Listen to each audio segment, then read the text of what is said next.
কোরআনে বর্ণিত আল্লাহ তাআলার ইসমে জাতের এই দুইটি নাম ধরে আপনি যদি কখনো দোয়া করতে পারেন, ইনশাআল্লাহ যখনই দোয়া করবেন আপনার মনের যেই আশা আছে সেই আশা আল্লাহ তাআলা কবুল করবেন আর আপনি পেয়ে সাথে সাথে খুশি হয়ে যাবেন ইনশাআল্লাহুল আজিজ। আমি যখন এই নামগুলো বলবো সাথে সাথে দেখবেন অনেকের কমন পড়ে যাবে।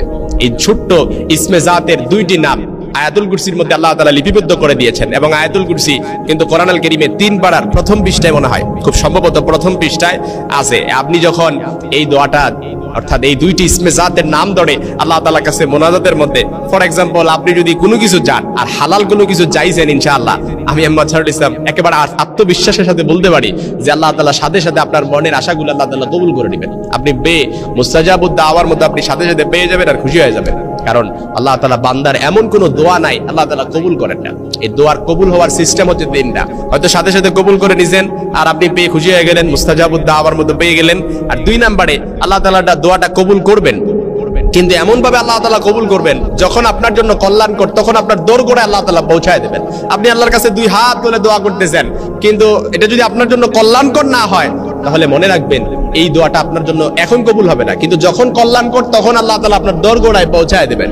3 নাম্বার, আল্লাহ তাআলা আপনার দোয়াটা কবুল করেন, তবে এই দুনিয়ায় যদি নাও করেন কিন্তু এর বিপরীতে আপনি আখিরাতে এত উত্তম কিছু পেয়ে যাবেন। দোয়াটা কিন্তু কবুল হয়ে গেছে, কিন্তু আখিরাতে এর জন্য এত উত্তম কিছু পেয়ে যাবেন যেটা আপনার জন্য একেবারে অকল্পনীয় হয়ে যাবে। এই জন্য কোরআনে বর্ণিত 2টি নাম আয়াতুল কুরসির মধ্যে আল্লাহ তাআলা লিপিবদ্ধ করে দিয়েছেন। ইসমে জাতের এই 2টি নাম হচ্ছে আল হাইয়্যু আল কাইয়্যুম, চিরঞ্জীব চিরস্থায়ী। আল হাইয়্যু আল কাইয়্যুম বলে আপনি যখন মোনাজাত ধরলেন আল্লাহর কাছে বললেন, আয় আল্লাহ আপনার ইসমে জাতের নামের একেবারে ইসমে জাতের নামের ওসিলায় আপনার ইসমে জাতের নামের দোহাই দিয়ে আপনার কাছে দোয়া করতেছি, আল হাইয়্যু আল কাইয়্যুম। আয় আল্লাহ আপনি তো চিরঞ্জীব চিরস্থায়ী, আপনি পারেন না এমন কিছু নাই, আপনার দ্বারা অসাধ্য বলতে অসম্ভব বলতে কোনো কিছু নাই।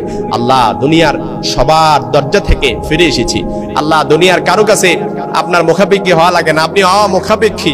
আয় আল্লাহ আমি আপনার বান্দা, পাপিষ্ঠ গুনাহগার, আমার জীবনের গুনাহগুলো যদি লিস্ট করি আল্লাহ এগুলো তো যদি তাকায় তাহলে জাহান্নাম ছাড়া কোনো উপায় নেই।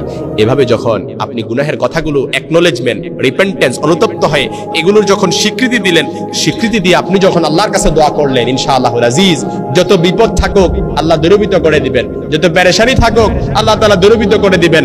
দেয়ালে পিঠ থেকে গেছে আল্লাহ তাআলা আপনাকে উদ্ধার করবেন এবং এটার মধ্যে আল্লাহ তাআলা এবং একটা স্বাচ্ছন্দ্যময় জীবন আপনাকে আল্লাহ তাআলা উপহার দিবেন যেটা আপনি কল্পনা করতে পারবেন। আপনার মনের দুঃখ যন্ত্রণার কথা কয়টা আমি জানি, আমি তো বলতে পারবো না। এই যে আমিগুলো বলছি কিন্তু এগুলো কিন্তু একেবারে মুখস্থ, যে মানুষের দুঃখ কষ্ট এটা স্বাভাবিক, মানুষের পেরেশানি এটা স্বাভাবিক, মানুষের মধ্যে দুঃখ হতাশা যন্ত্রণা আপসেট এগুলো থাকে, ডিপ্রেশনে থাকে, এটা স্বাভাবিক। কিন্তু এগুলোর বাহিরেও যে মানুষের ভেতরে অনেক যন্ত্রণা আছে, মানসিক যন্ত্রণা আছে, মানসিক চাপ অনেক সময় সহ্য করতে পারে না। অনেক সময় দেখা যায় প্রতিবেশীরা এমন ভাবে চাপ দেয়, প্রতিবেশীরা এমন ভাবে মানসিক ভাবে হেনস্থা করে যেটা কারো কাছে বলতে পারেন না।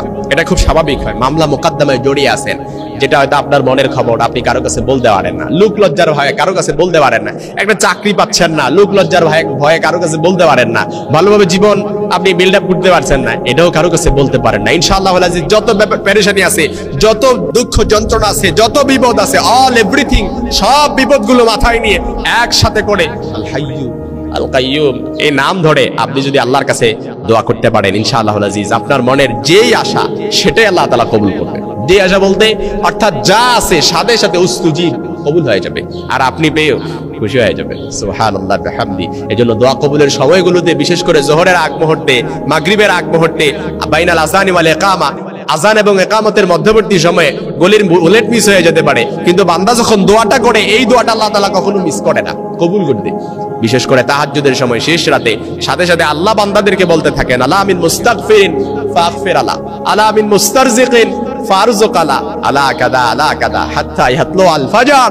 কে আছে আমার কাছে চাওয়ার, চাও আমি দিয়ে দিব, রিজিক চাওয়ার রিজিক চাও রিজিক দিব, ক্ষমা চাওয়ার ক্ষমা চাও ক্ষমা দিব, আলা কাদা এভাবে নাম ধরে ধরে আল্লাহ বলতে থাকে হাত্তা ইয়াতলু আল ফাজর, ফজর পর্যন্ত। এইজন্য দোয়া কবুলের সময় কখনো মিস করবেন না।